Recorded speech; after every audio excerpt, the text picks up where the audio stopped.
I sit and I reflect on what Black History Month means to me. I reflect on the impact that all the central figures of Black History Month mean to my life. And I see and I remember and I attempt to honor humans that wanted to be seen. They wanted to be heard. And in some cases, they gave up their life in the pursuit of inclusion. An inclusion that started with giving access to all, for all to be allowed in the door despite the color of their skin, to have equal access. But when I think about me and my life, I always can remember not feeling like I fit in. I wanted to have the blonde, floppy hair and the blue eyes, and I just wanted to blend in. I wanted to be like everybody else. I wanted to be able to put gel in my hair and have it spiky like all the cool white kids. And I remember when I actually began to find yoga, I never felt like I fit in. I never even felt like I fit in to even think about going to the class. I remember thinking yoga is for white women wearing Lululemons, and if I step in there, they'll be like, what's he doing here? He doesn't belong. And it wasn't because I was stereotyping those people, but it was because I was unaware of men, let alone black men, that did yoga. So I didn't see me there.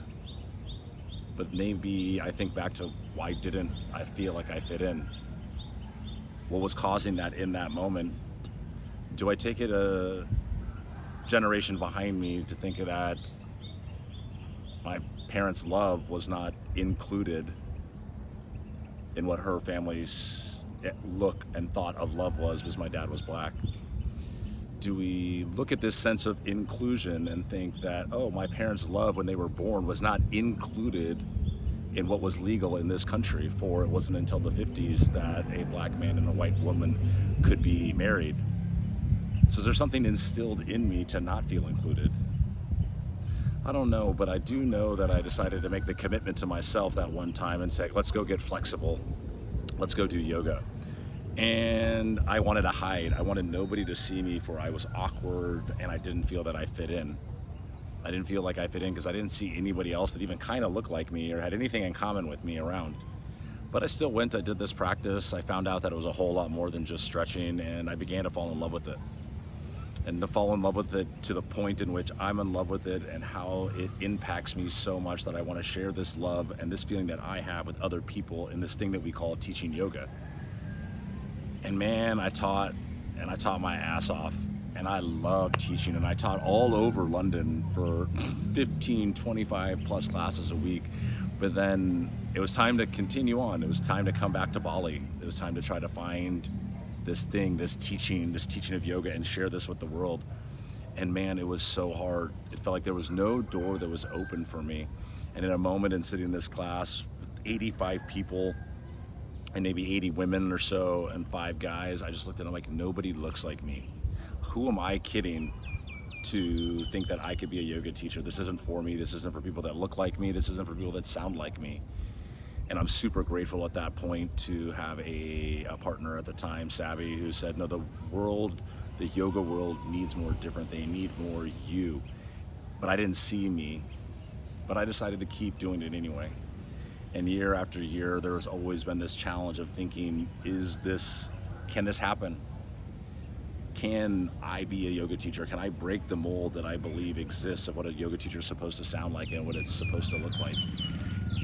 And can I foster the inclusion that is not opening the door for other people to say anybody can come do a yoga class, but can I foster the inclusion that makes everybody, no matter what they look like or what their background is, feel welcomed into a space?